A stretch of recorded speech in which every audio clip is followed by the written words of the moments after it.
What if the thing you fear most has always been closer than you think?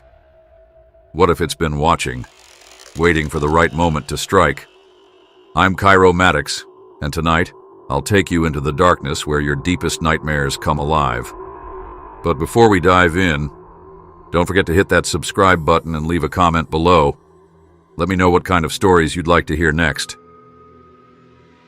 David was a student at an engineering university where an old block had been sealed off for years. It was rumored among students that anyone who entered never returned, but David didn't believe in such stories. He wanted to find out the truth. One day, his friends, Mark and Jake, teased him. "If you're so brave, go there at night and prove it." David laughed and said, "All right, let's see if there's really something there or just drama." That night, he sneaked into the old block with his camera and phone. The building was eerily silent, as if it had been dead for centuries. Dust covered the floor, and old tattered posters hung from the walls. As he walked deeper inside, he reached the basement, where a rusted elevator stood. On its door, bold letters read, "Warning: if you value your life, do not use this elevator." David smirked. "These are just stories. Nothing will happen." He pulled the door open and stepped inside. The air inside was unnaturally cold. He pressed a button, but instead of going up, the elevator started plunging downward, deeper and deeper, as if descending into another world. After what felt like an eternity, the elevator stopped. When the doors slid open, he wasn't in the basement anymore. Everything around him was old, rusted, and decayed. The dim lighting flickered, and bloodstains covered the walls and floor. "What is this place?" David murmured. The walls had deep scratch marks, as if someone had desperately tried to claw their way out. Suddenly, he felt a presence behind him. He turned his camera toward it. Nothing was there. "Maybe it's just my imagination," he reassured himself. But as he moved toward the elevator, he heard a whisper, soft, eerie. "You shouldn't have come here." The whisper was clear. David turned around and saw a shadow moving toward him. Panicked, he ran to the elevator, but its doors were shut. "Open up. Let me out."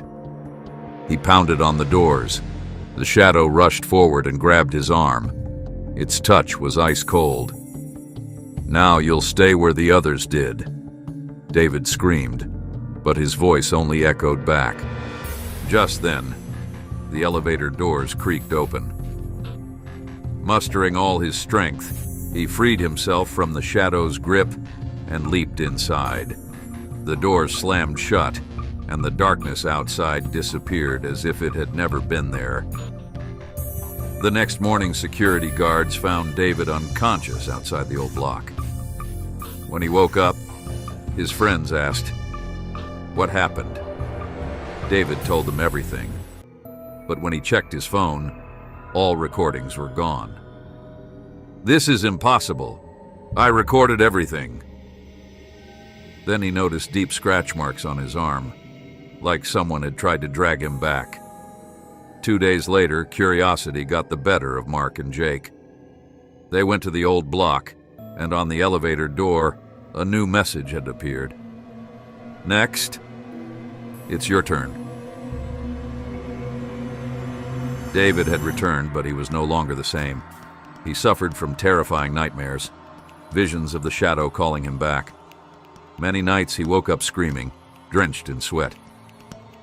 "It must be my mind playing tricks. Maybe I just imagined too much," he tried to convince himself. But deep inside, he knew he had never truly escaped. Mark and Jake noticed his strange behavior. They were sure David was hiding something. "We need to check it out ourselves," Mark insisted. But David said it's dangerous. Jake hesitated. "If there's really something there, we have to know the truth." Finally, they decided to go at night. At midnight, they sneaked into the old block. The silence was heavier than before. Suddenly, the elevator doors opened, on their own. How is this possible? Jake whispered. Maybe it's a technical issue. Let's go inside, Mark said. Summoning their courage, they stepped in and pressed a button. The elevator shuddered, then dropped rapidly, as if falling into the abyss. When it stopped, they found themselves in a dark, endless corridor. The walls were smeared with fresh blood. Then, a shadow appeared. It grew larger and took form. It was David, but his eyes were missing. Now, you belong here too. Back in his room, David was trembling. Suddenly, a whisper echoed in his ears. You shouldn't have gone there. But now you're not alone. Your friends have joined you. His face turned pale. He grabbed his phone with shaking hands and called Jake. No answer. No, this is my fault, David murmured. Just then, black mist started seeping through the crack beneath his door. Now it's your turn, David. David's eyes widened in horror. He pressed himself against the corner of his room as the mist crept closer. His phone screen suddenly lit up. A video started playing, his missing recording. In it, Mark and Jake were in the elevator. A shadow loomed behind them, closing in. Suddenly, the video stopped. On the screen, a message appeared. You opened the door. Now, you can't close it. The next morning, Mark and Jake were missing. There was no trace of them, as if they had never existed. The university searched everywhere, but found nothing. David knew where they were, but he could do nothing. They're there where I was, but they'll never come back.